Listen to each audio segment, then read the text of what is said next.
I stood on my own front porch and did not recognize my life.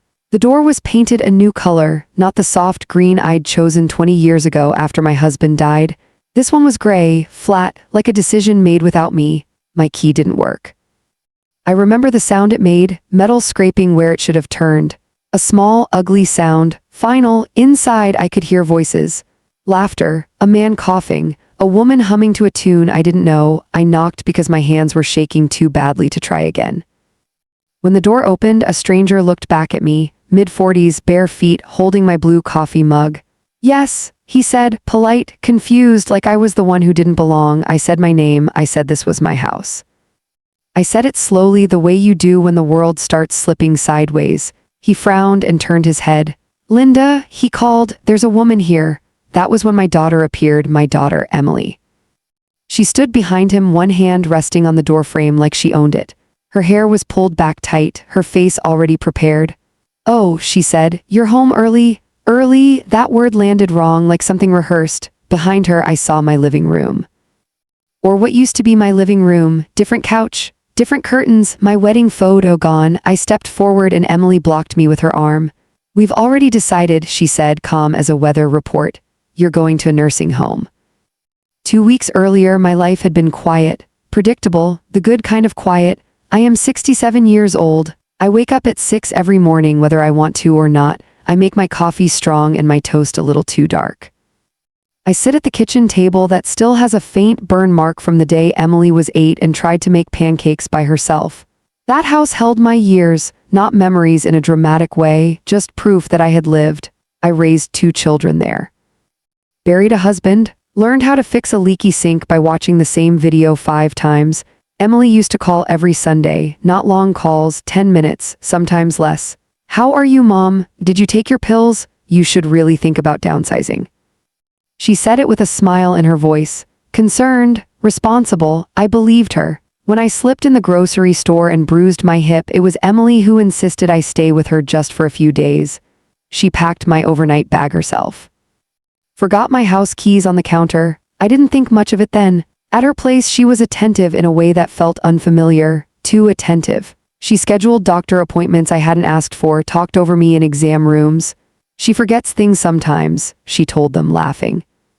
I corrected her. She squeezed my hand a little too tight. At night, lying in her guest room, I stared at the ceiling fan and told myself this was what being cared for looked like. I missed my house. Every morning I asked when I could go home. Soon, she said, just rest. On the 4th day, I overheard her on the phone. Yes, she whispered from the kitchen. No, she doesn't know yet. Pause. Well, legally it's fine. I have the papers. I stood very still in the hallway, my socked feet cold against the tile. When she noticed me, she jumped, smiled too fast. Who are you talking to? I asked. Work, she said. You need to lie down. That was the first moment I felt it, not fear. Not yet, displacement, like a chair being pulled out behind you before you sit. 2 days later, she drove me back. I remember being relieved, grateful even. The whole ride, she talked about traffic and grocery prices and how tired she was. She didn't turn into my street. Emily, I said. She didn't slow down. We just need to stop by the house, she said. Her voice was steady, too steady. That's when I saw the gray door. And now I was standing there on my porch with a stranger holding my mug and my daughter telling me my life was over. A nursing home? I repeated. Emily sighed, the way you sigh at a stubborn child. Mom, we've talked about this. We hadn't. I looked past her again. There were shoes by the door, men's shoes, not my husband's old brown ones. New, unfamiliar. Who are these people? I asked. They're renting, she said. Temporarily, renting my house. Yes, the man shifted his weight, uncomfortable now. Aware something wasn't right. You can't just, I started. Emily cut me off. You need care, she said. And this is the best solution for everyone. For everyone. I felt something settle in my chest then, not panic, clarity. This hadn't happened suddenly. This was not confusion or concern. This was planning. I stepped back from the door. Emily's eyes flickered just for a second. Where am I supposed to go? I asked. She hesitated, then smiled again. We'll figure it out, she said. Behind her, someone turned on my television. The volume was too loud. I stood on the porch, holding my purse, listening to strangers live my life. And in that moment, I understood something simple and terrible. The betrayal wasn't that she took my house. It was that she had already moved on while I was still standing at the door.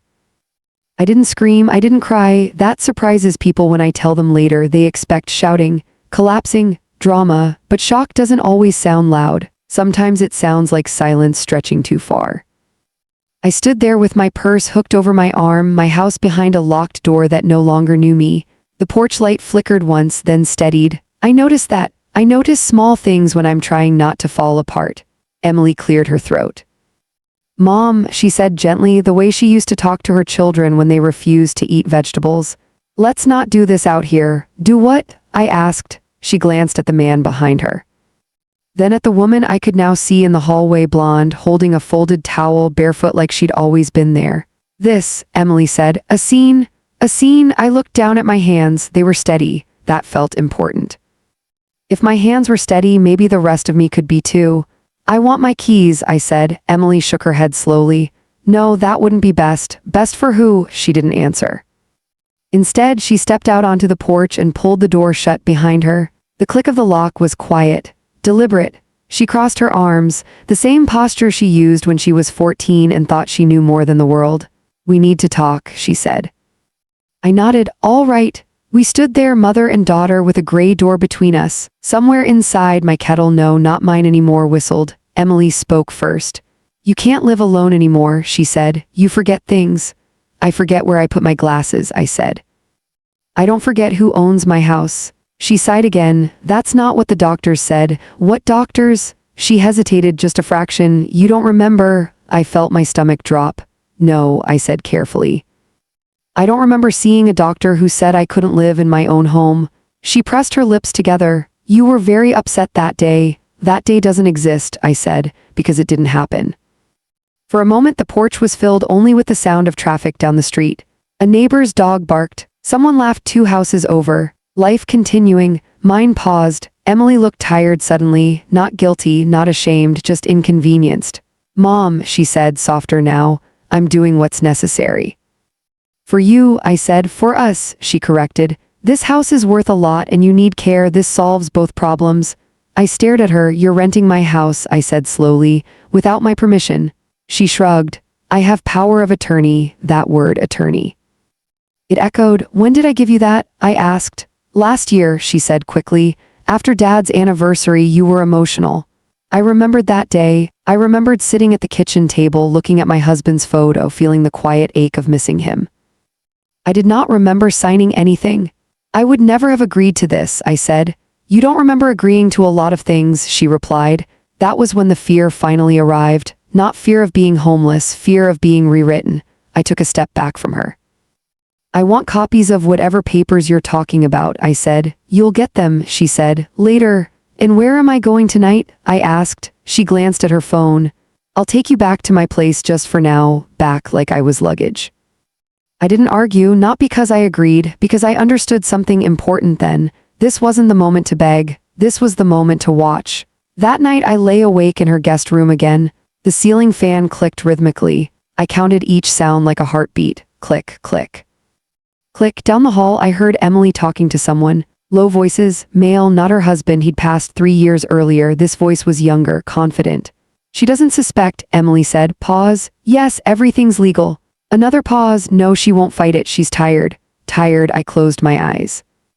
I wasn't tired. I was alert in a way I hadn't been in years. The next morning, Emily made eggs, too many eggs. She slid the plate in front of me like an offering. I found a nice place, she said brightly. Clean, good staff, activities. A nursing home, I said. Assisted living, she corrected. Temporary. Nothing about this feels temporary, I said. She didn't respond. I ate slowly, tasting nothing. My mind was busy building a list. Keys, papers, bank accounts, neighbors, people who knew me. After breakfast, she handed me a folder. Inside were forms, typed, official-looking, my name printed neatly, my signature at the bottom of several pages. I studied it. The signature was close, but wrong. The loop of the L in my last name curved the wrong way, the pressure uneven. I didn't sign this, I said. Emily leaned against the counter. You did. No, I said. Someone signed for me. She smiled. Mom, this isn't helpful. Forgery is a crime, I said quietly. Her smile tightened. You're confused, she said, and I'm trying to protect you. From what? From myself. I handed the folder back. I want to speak to a lawyer, I said. She laughed, actually laughed. Oh, Mom, she said, with what money? That was when I understood the depth of it. She hadn't just taken my house, she'd taken my access. Later that day, she drove me to the facility. The building smelled like disinfectant and overcooked vegetables. The staff smiled too much. The residents stared too little. A woman with a clipboard asked Emily questions about my habits, my medications, my episodes. I sat there like furniture. When it was over, Emily walked me back to the car. You'll like it, she said. They have bingo. I looked at her. You know I hate bingo, I said. She paused. For just a second, I saw something flicker in her eyes, not guilt, calculation. We'll talk later, she said. Back at her house, I asked to rest. She nodded, relieved. As soon as the door closed, I reached for my purse. My wallet was gone. I sat on the edge of the bed, heart pounding, and finally let the truth settle. This wasn't about care, this was about control, and if I didn't act soon, I wouldn't just lose my house. I would lose my voice. I lay back on the bed, staring at the ceiling fan, and made myself a promise. She thought I was finished. She was wrong. I did not sleep that night, not because I was afraid, but because my mind would not rest. Once you realize someone is trying to erase you, sleep feels irresponsible.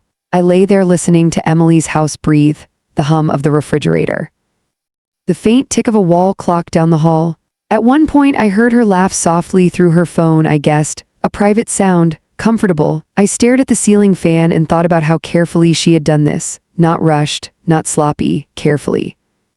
In the morning, she knocked on my door like a courtesy. Mom, she said, you awake? Yes, I answered. She opened the door with a smile already in place. I have to step out for a bit, she said. Make yourself some tea, relax. Where are you going? I asked. She hesitated, then shrugged. Errands. I nodded. All right. She left an hour later. I watched from the guest room window as she backed out of the driveway. She didn't look up at the house. She never did. The silence that followed was deep, inviting. I moved slowly, deliberately, the way you do when you don't know what parts of the ground might give way. First, I checked my purse again. Wallet gone.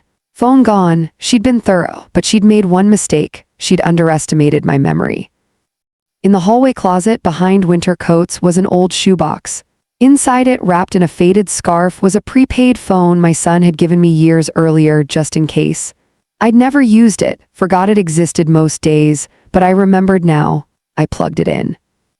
Waited, the screen lit up, weak but alive. I sat on the bed and let out a breath I didn't realize I'd been holding. The first number I dialed was not a lawyer, it was my neighbor. Carol had lived 2 houses down for 15 years. She knew the sound of my back door, knew which nights my lights stayed on late. She knew me in a way paperwork never could. She answered on the 3rd ring. Hello, Carol, I said, my voice wavered. It's me. Oh my goodness, she said immediately. Where have you been? There are people in your house. I know, I said, I need your help. There was a pause, then tell me what to do. An hour later, Carol was sitting across from me at Emily's kitchen table. Emily was not home yet. Carol had brought coffee, real coffee. The smell alone made my chest tighten. I told her everything. She listened without interrupting, her jaw clenched slowly as the story unfolded. She can't do this, Carol said when I finished. This is theft. She says she has power of attorney, I replied. Carol shook her head. Only if it's legitimate and only if you're incapacitated. I'm not, I said. No, she agreed. You're not. She pulled out her phone. I'm calling my niece, she said. She's a paralegal. While Carol spoke quietly in the corner, I opened one of Emily's drawers. I didn't feel guilty. Privacy stops mattering when survival begins. Inside were folders, neatly labeled, my name on more than one. There it was. The trail, bank statements I didn't recognize, withdrawal slips, rental agreements. And a document titled Residential Care Plan. Signed, dated, approved by someone who wasn't me. Carol's niece came over that afternoon. She was young, sharp-eyed, calm. She looked at the papers once and said, "This is bad for her, for Emily." That felt strange to hear. "She's moved assets without proper authorization," the niece said. "And if that signature's forged?" "It is," I said. She nodded. "I believe you." That mattered more than I expected. When Emily came home, she froze in the doorway. Carol was still there, so was her niece.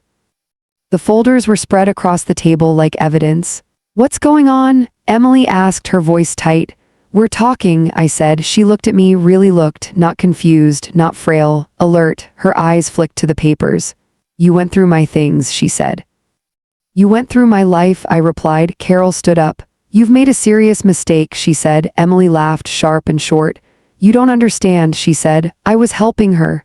By stealing from her? Carol's niece asked calmly. Emily's face flushed. She can't live alone, Emily snapped. She's difficult, she forgets, she refuses help. I refuse being erased, I said. You're old, Emily said suddenly. The word landed heavy. You don't get how the world works anymore. I stared at her. I raised you, I said, in that house. You learned how the world works at my table. She looked away. That was when I knew this wasn't just about money, this was resentment, years of it. I sacrificed my life, Emily said. I gave up things to take care of you. I never asked you to, I said, but you needed me, she replied. I needed respect, I said. The room was quiet. Carol's niece cleared her throat. We'll be filing a report, she said. Adult Protective Services and recommending an immediate audit. Emily laughed again, but it sounded hollow now. You won't win, she said to me. No one believes old women. I stood up. I believe me, I said. 2 days later, I was back in my house, not alone. Police officers, social workers, paperwork. The renters were confused, angry. Innocent in this, mostly. They moved out within the week. The gray door stayed, for now. Emily did not speak to me during the investigation. When she did, it was through lawyers. Her tone changed then. Careful, formal, afraid. People started calling. Family, church friends, neighbors. The story spread. Not in whispers, in questions. Are you okay? How could she? Do you need anything? Emily's version unraveled quickly. Too many people remembered me too clearly. Too many knew I was not confused. The assisted living facility called to check in. I told them I would not be coming. That night, alone in my house again, I sat on the floor where my couch used to be and let myself cry. Not loudly, not long, just enough to release the weight. I wasn't grieving the betrayal anymore. I was grieving the daughter I thought I had, and that grief was heavier than any box she'd packed. But I was still here, still standing, and the fight wasn't over yet. The house felt different when it was empty again, not lonely, exposed. The walls echoed in a way they never had before, like they were holding their breath. The new paint on the door looked colder at night. I left it gray for the moment. I didn't have the energy to repaint it yet. I needed to see it as it was, proof of what had been done. I slept on a mattress on the floor. My bed had been taken to storage, according to Emily. Storage turned out to be a unit across town, paid for with my money. That discovery stung more than I expected. Not because of the bed, because of the assumption that I would never need it again. Each morning I woke up with a list. Not revenge, restoration. I wanted my life back in my hands, piece by piece. The investigation moved slowly. Investigations always do. Paper passes through many hands before it finds truth. But every day another small thing returned to me. A bank account unfrozen. A utility bill corrected. My phone number restored. When my phone rang for the first time in days, I jumped. It was my son, David. He lived 3 states away, quiet man like his father. He'd called less after his wife passed. Grief does that, it narrows people. Mom, he said softly, I just heard. I wondered when you would, I replied. There was a long pause. I should have called more, he said. Yes, I said, not unkindly. I didn't know, he said. Emily told me you wanted privacy. I wanted peace, I said. Those aren't the same thing. He exhaled slowly. I'm coming, he said, tomorrow. When David arrived, he stood in the doorway for a long moment, taking in the bare room, the missing furniture, the mattress on the floor. I'm sorry, he said again. I know, I replied. We sat at the kitchen table that night, eating takeout from cartons because the dishes were gone. David ate quietly, eyes down. He didn't ask questions, not yet. Finally, he said, Did you really sign those papers? No, I said. He nodded. I didn't think so. The next week, Emily's lawyer requested mediation. Mediation is a word that sounds gentle. It is not. We sat across from each other in a beige room that smelled faintly of lemon cleaner. Emily looked smaller there, not weaker, just reduced. Her lawyer did most of the talking. Emotions were high, he said. My client acted out of concern. My lawyer, a woman with steady eyes and a voice that never wavered, let him finish. Then she slid the documents across the table.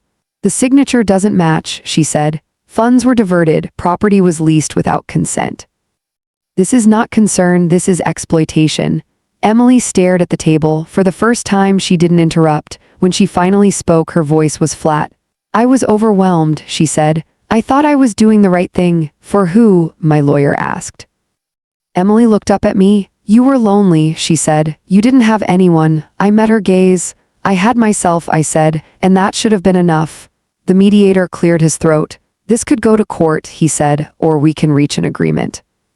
Emily's lawyer whispered to her. She nodded once. The agreement returned most of what was taken, not all. Some things never come back cleanly. There was a condition: supervised financial oversight, mandatory counseling.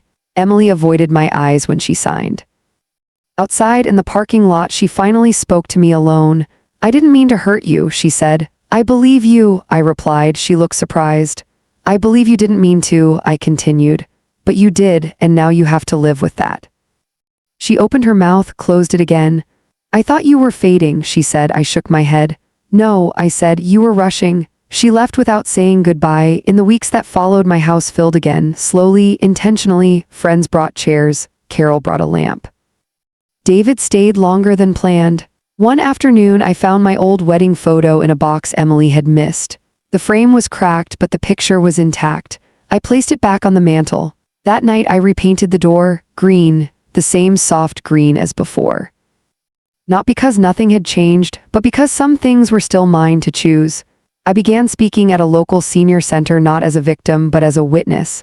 I told my story plainly, no dramatics, just facts. People listened. Some cried, some nodded. Some asked questions they'd been afraid to ask themselves. I didn't know my daughter could do that, one woman whispered afterward. Neither did I said, but now I knew something else. Silence protects the wrong person, and I was done being silent. At night when the house settled, I sometimes thought of Emily as a child, bare feet on these floors, laughing, trusting. That memory hurt. But it didn't own me. I slept better now, not deeply, but honestly, because my life was back in my hands. And whatever came next, I would face it awake.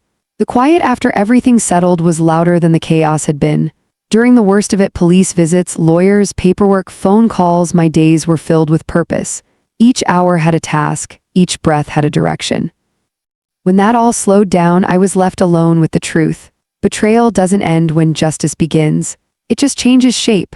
I woke early every morning and walked through the house room by room, touching the walls, the counters, the windowsills, not to make sure they were real. To remind myself that some things never came back. My mother's china set, a box of letters from my husband, the quilt I kept folded in the hall closet. Emily said she didn't know where they were. I believed that, which somehow made it worse. One afternoon, while sorting through a stack of recovered bank statements, I found a receipt for a restaurant I'd never been to. Expensive, dated months earlier. Emily had used my card, taken someone out, celebrated something. That night I dreamed of her as a child again. She was standing in the kitchen holding a cookie she wasn't supposed to have, crumbs on her shirt, eyes wide. I was hungry, she said. I woke with tears on my face and no patience left for pretending this was just a misunderstanding that went too far. David noticed the change in me before I did. You're quieter, he said one evening as we sat on the back steps watching the sun slip down behind the trees. I'm thinking, I replied. He nodded. I should have seen it, he said. Seen what? That she was capable of this. I shook my head. No, I said, you shouldn't have. Parents don't raise children expecting them to steal their lives. He didn't answer that. A week later, I received a letter from Emily, handwritten, careful. She wrote about stress, about fear, about feeling invisible her whole life. She wrote that she thought if she took control, things would finally make sense. There was an apology, sort of. I hope someday you'll understand, she wrote. I folded the letter and placed it in a drawer. Understanding is not the same as forgiveness. And forgiveness is not the same as reconciliation. I did not write back. Instead, I made an appointment with my lawyer and updated everything. Everything, my will, my accounts, my medical directives. I chose an independent fiduciary. I named backups. I put safeguards in place. Not because I no longer trusted anyone, because trust should never mean vulnerability without protection. At the senior center, more people came to hear me speak. Word spread quietly, not as gossip, as warning. After one talk, a man in his 70s approached me. His hands shook slightly as he spoke. My son keeps asking me to sign papers, he said. I thought it was normal. I looked at him. It can be, I said. And it can be dangerous. Ask questions, take your time. He nodded, eyes wet. Helping others didn't erase what happened, but it gave it weight, purpose. Emily did not come around. She complied with the agreement through her lawyer, attended counseling, sent updates, all proper, all distant. Part of me missed her. I hated that part. One afternoon, months later, I found myself standing in the doorway of her old room. She hadn't lived there in years, but some things linger forever. A dent in the wall where a doorstop had failed. Faint pencil marks behind where a poster once hung. I sat on the floor and allowed myself one honest thought. I had loved her fiercely. She had used that love. Both could be true. The world doesn't break cleanly. Neither do families. That night I hosted my first dinner since everything happened. Nothing fancy, soup, bread. Laughter that felt tentative at first, then warmer. Carol raised her glass. To staying in your own house, she said. Everyone laughed. I smiled, but inside I made a quieter toast. To staying in my own life. As the evening wound down and the house filled with that comfortable, tired silence that follows good company, I realized something important. I was no longer waiting for Emily to make this right. I had already done that myself. And for the first time since standing on that porch locked out of my own home, I felt something close to peace. Not relief, peace. Peace, I learned, is not stillness. It's motion without fear. In the weeks after that dinner, my days found a new rhythm. Not the old one. Nothing ever returns exactly as it was, but something steadier. I woke early, watered the plants Carol had insisted I keep, walked the block twice each morning even when my hip protested. People waved now, they hadn't before, or maybe I hadn't noticed. Trauma sharpens vision. So does survival. One morning as I was sorting mail at the kitchen counter, I noticed an envelope that didn't belong with the rest. Thick, cream-colored, my name typed neatly on the front. Inside was a notice. A court date. Emily had filed a motion to contest the financial oversight. She wanted control back, claimed progress, claimed insight, claimed the restrictions were punitive. I sat down slowly. It wasn't the fear that surprised me, it was the weariness. Some battles exhaust you before they even begin. David came over that evening. I handed him the letter. He read it twice. She's not done, he said. No, I replied. She's just tired of consequences. He looked at me carefully. Do you want me to handle this? I shook my head. No, I said, this one is mine. Courtrooms are strange places. They pretend to be neutral, but every wall seems to lean toward judgment. Emily sat across from me again, her posture rehearsed. She looked healthier, calmer. Therapy does that when it's taken seriously or when it's performed well. When it was her turn to speak, she stood and said all the right words. I recognize now that my actions were harmful, she said. I acted out of fear, not malice. Fear again, fear is a useful shield. It sounds soft, reasonable. When it was my turn, I stood too. My knees shook, but my voice didn't. My daughter says she was afraid, I said. I believe her, but fear does not entitle you to erase someone else. I paused. I am not confused, I continued. I am not incapable. And I am not done living just because it's inconvenient for someone else. The judge looked at me over his glasses. The motion was denied. Emily did not look at me as we left. Outside, the sky was clear, almost painfully blue. I breathed deeply. That night, alone in my house, I allowed myself something I hadn't before. Anger, not explosive. Focused. I sat at the kitchen table and wrote a letter, not to Emily, to myself. I wrote down what I would never again tolerate, what lines could not be crossed. What I deserved, not because I was a mother or a widow or old, but because I was human.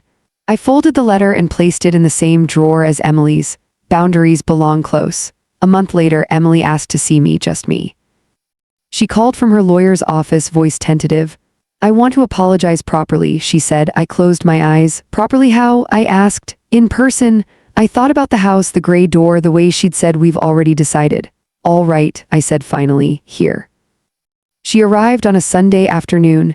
The light was soft, kind, the kind that makes people look more honest than they are. She stood in the doorway, hands clasped, smaller than I remembered. Hi, Mom, she said. Hello, I replied. We sat at the table, the same one. She kept glancing around as if expecting it to vanish. I was wrong, she said. I crossed lines I shouldn't have. Yes, I said. I was scared of watching you decline, she continued. I wasn't declining, I said. I was aging. She swallowed.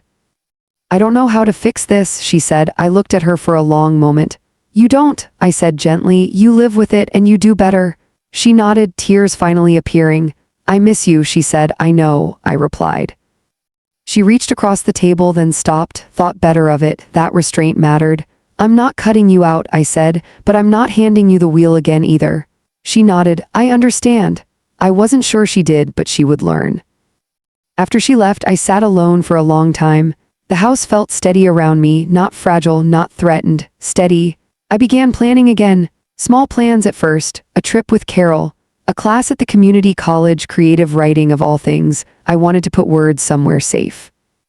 I was not retreating, I was expanding. The betrayal had tried to shrink my world, to make it smaller, safer, contained. Instead, it had done the opposite. It had reminded me that I was still capable of choosing, and that choice once reclaimed is hard to steal again. I noticed it one morning when I realized I hadn't checked the locks 3 times before bed the night before. I noticed it when my hand no longer shook as I signed my name at the bank.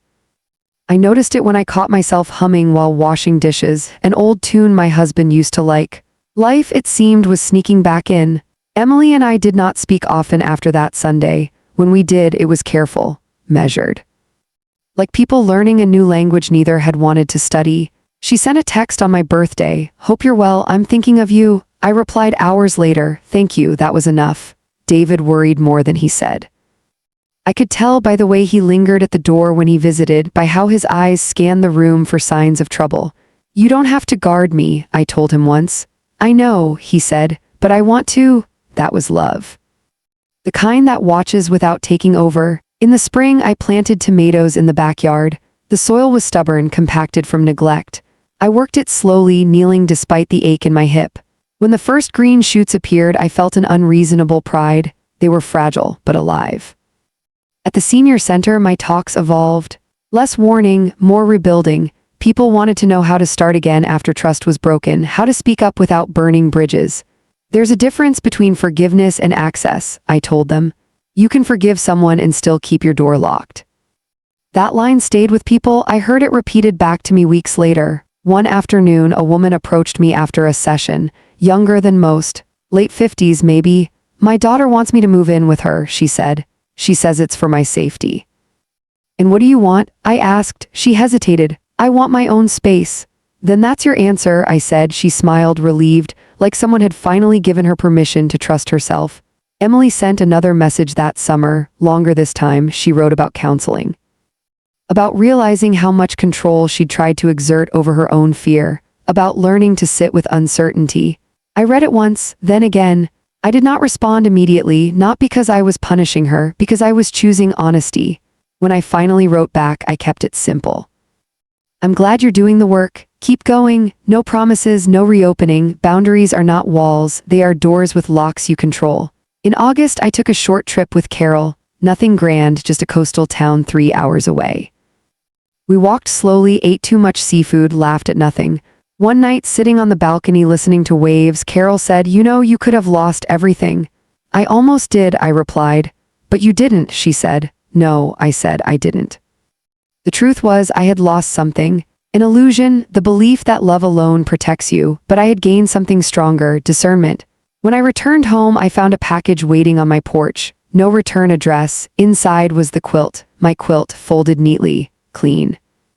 A note tucked inside, I'm sorry, I found this in storage. It felt wrong to keep it, Emily's handwriting. I sat down on the porch steps and ran my fingers over the familiar stitching. Each square told a story, births, moves, losses, repairs. I cried then, not from pain. From release. That night I slept under it for the first time since everything happened. I dreamed of my house as it once was, full, warm, lived in. When I woke, I realized something important.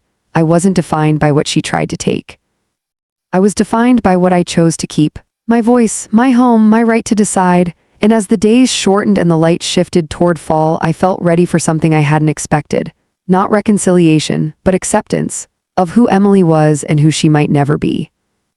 And of who I had become in the aftermath. Stronger, clearer, still standing. Autumn arrived without asking permission. The air sharpened. The mornings cooled. Leaves gathered at the edges of the yard like they were waiting for instructions. I liked that season best now. It didn't pretend things would stay the same. It accepted change and moved forward anyway. I did the same. I stopped speaking at the senior center as often, not because the work was finished, but because I felt complete enough to step back. Others had started sharing their own stories. That mattered more than my voice filling the room. One afternoon, I received a call from a woman I didn't recognize. "This is Patricia from Adult Protective Services," she said. "I just wanted to let you know your case is officially closed." Closed. I thanked her and hung up, then stood at the window for a long time. Closure isn't a feeling, it's an understanding, a quiet acceptance that nothing more needs to be proven. Emily did not contact me that month. I noticed the absence, but it didn't hollow me out the way it once might have. Space, I was learning, could be respectful. David came for Thanksgiving. We cooked together, burned the rolls, laughed about it. At one point, he stopped and looked around the kitchen. "She really tried to take this from you," he said. "Yes," I replied, "and she failed." He nodded slowly. "You handled it better than I would have." "No," I said, "I just handled it longer." Grief, betrayal, recovery, they aren't sprints, they're endurance tests. After dinner, David helped me bring out the Christmas decorations from the hall closet. We found the box of old ornaments, some chipped, some handmade, one with Emily's name painted crookedly in glitter from when she was 7. David held it up. "Keep it?" he asked gently. "Yes," I said, "because history does not disappear just because it hurts." In December, Emily called again. Her voice sounded different, less controlled, more human. "I don't expect anything," she said quickly. "I just wanted to hear your voice." We spoke for 10 minutes about nothing important, the weather, her job, a book she was reading. When we hung up, I felt steady, not hopeful, not disappointed, just steady. That was new. On New Year's Eve, I sat alone in my living room with a cup of tea. The television murmured in the background. Fireworks cracked faintly in the distance. I thought about the woman I'd been standing on that porch months earlier, locked out, disoriented, treated like a problem to be solved. I wished I could reach back and tell her one thing: you are not finished, you are not invisible. And this is not the end of your story. I turned off the television before midnight and went to bed early. I didn't need noise to mark the passing of time anymore. The next morning, I woke with the sun and opened the front door. The green paint looked good in the light. I stepped outside and breathed in the cold air. My house stood behind me, solid, mine. Inside, my phone buzzed, a message from Emily: "I'm proud of you." I stared at it for a long moment, then I replied, "Take care of yourself." That was the truth I could offer. Later that day, I sat down at my desk, the one David had helped me set up, and opened a blank notebook. Creative writing class had started weeks earlier, and I'd been hesitant, afraid of stirring things up again. But words are safer than silence. I began to write, not the story people expected, not the dramatic version, just the facts, the feelings, the pauses in between. As the pen moved across the page, I felt something settle into place. This wasn't about reclaiming the past anymore. It was about claiming the present. And as the afternoon light shifted across the room, I understood something with quiet certainty. What she tried to take from me had revealed what could never be taken: my agency, my dignity, my right to decide where and how I live out my days. That knowledge rested in me like a stone, heavy, solid, unmovable. And for the first time since the betrayal, I wasn't bracing for what might come next. I was ready for it. Winter softened everything, not the kind of winter that bites and punishes, the kind that quiets. That gives the world permission to slow down without apology. I let myself slow with it. Mornings became deliberate. I brewed my coffee and sat by the window, watching steam rise from the mug like something leaving me gently. I read more, slept better. Let days pass without interrogating them for meaning. That was new too. For a long time, I'd believed healing had to be productive, visible, that you had to do something to earn it. But healing, I learned, also lives in stillness. One afternoon, while sorting through old paperwork to file away what no longer needed guarding, I found a photograph tucked into a folder I hadn't opened in years. Emily at 16, standing in the kitchen, holding a cake she'd baked herself. Her smile was uncertain, proud. Like she was waiting to be told it was good enough. I sat down and studied the picture for a long time. This was the part no one talks about when betrayal comes from your child. You don't stop loving them.